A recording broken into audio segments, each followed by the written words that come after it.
My goal of this video is to shorten the learning curve regardless of the level of archer that you are by learning from my mistakes. With that, let's jump in. Mistake number 1.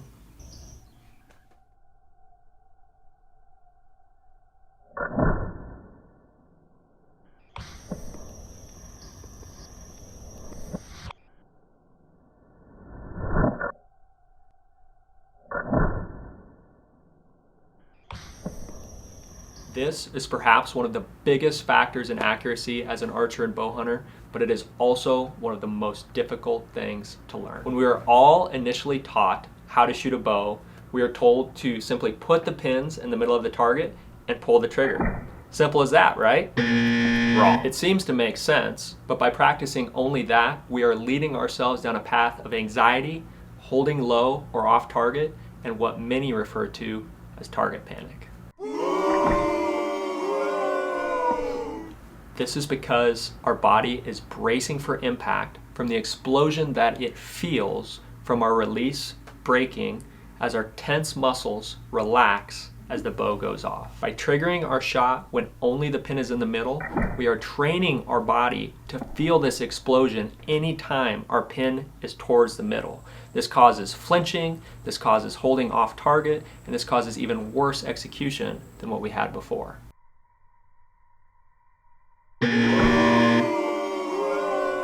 I struggled with this for years, from practicing the bad habit of commanding the shot anytime the pin hit the middle, giving myself this muscle memory that made it even harder to get away from. Regardless if you've not even had this problem yet, or even if you have, it can really be solved by one main thing: proper release execution.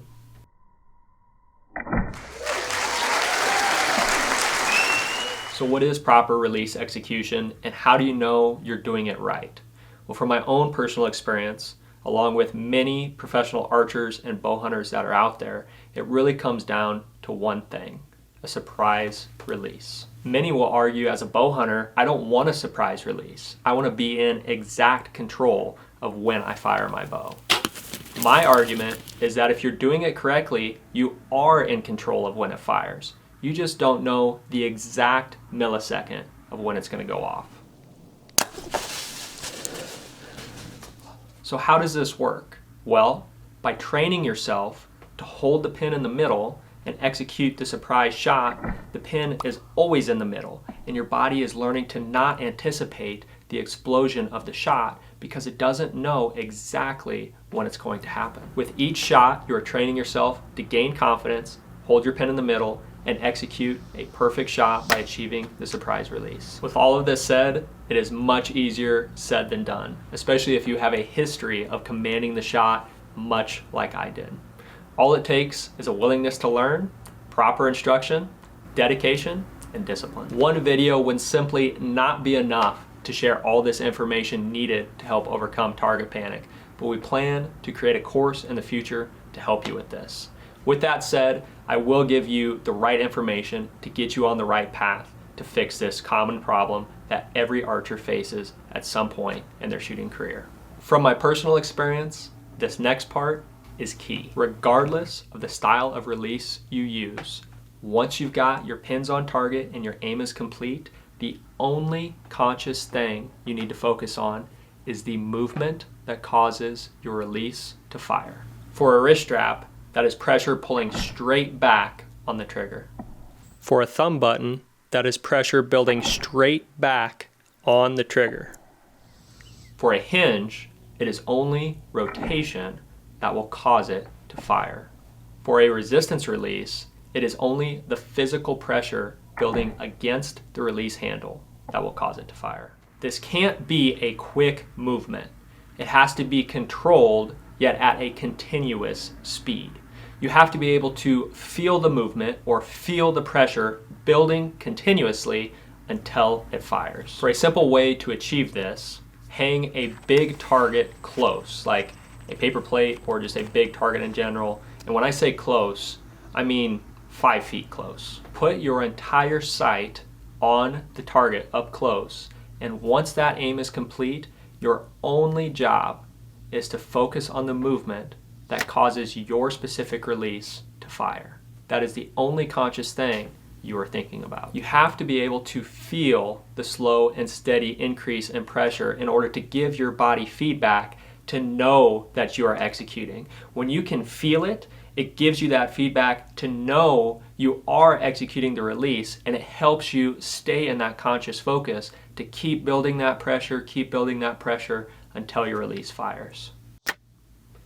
Using words in my head like pull, pull, pull keep me in that conscious focus of executing regardless of the situation. And visually, if I imagine seeing myself building pressure as I pull against that trigger and build pressure against that release, it also helps me stay in the moment of executing. I said I wouldn't go too in depth with this, so if you would like to learn more, please let me know by commenting below, and I would be happy to share more information. If you master release execution, you are well on your way to achieving your maximum potential as an archer and bow hunter.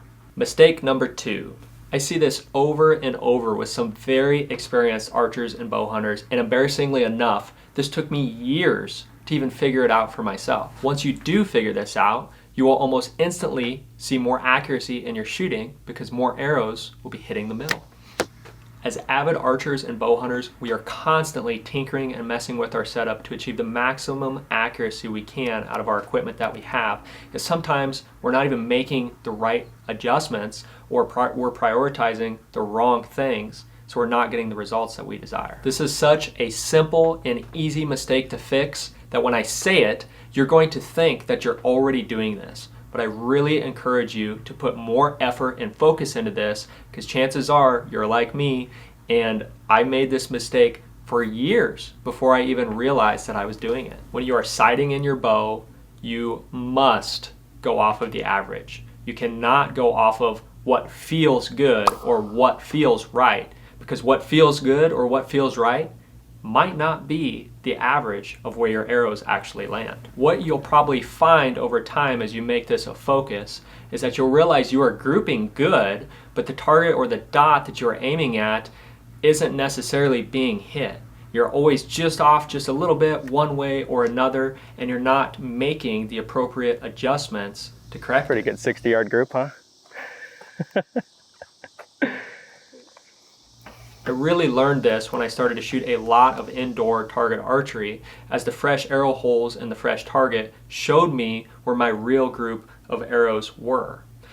The shots that felt good, that hit the middle, might have felt good and they seemed to hit the middle, but if the majority was outside of the middle or on the edge of the middle, then my sight actually might not be sighted in, and those good shots might not actually be good shots. We determine this by averaging our arrows and where they land to determine where we need to adjust our sight to achieve the maximum accuracy out of our setup. Shooting a fresh paper target will give you history of where your arrows land so that you can make the proper adjustments on your sight so that you can sight in perfectly. By going off of the average, you will ultimately be making your bow more accurate by taking those tight arrow groups that you shoot and moving them so that they are all hitting the middle. One last thing with this mistake as we talk about sighting in and advanced aiming is, what do we focus on? The target or the sight? It is commonly taught in the military while shooting a handgun that you focus on your front sight.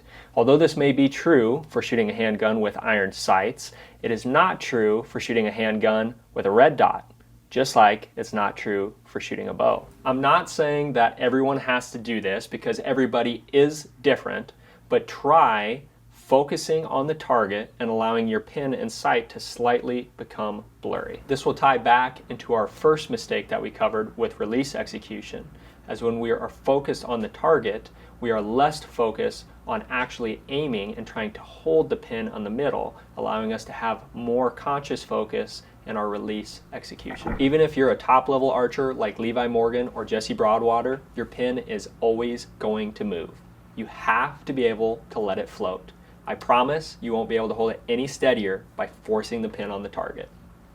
On to the third biggest mistake. As passionate archers and bow hunters, we get so in-depth and meticulous to make sure that our setup is perfect by adjusting releases, trying different fletching combinations, different arrow setups, just to make sure everything is perfect, but sometimes we have to take a step back and really realize, are we spending our time and energy focusing on the right things? Don't get me wrong, everything we do to make our arrows more consistent, our bow more forgiving, and our gear more dialed will absolutely make a difference in our downrange accuracy.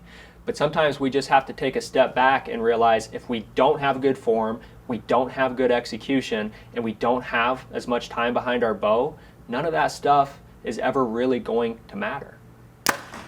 A 3-fletch or 4-fletch, left helical versus right helical, or bigger knock set gap or smaller knock set gap isn't going to make a significant difference if we don't have good form and good execution to begin with. I encourage you all to practice more, focus less on new gear, and instead invest that money and knowledge and wisdom from those you want to learn from. Because there is no piece of gear that will improve your shooting like practice and education will.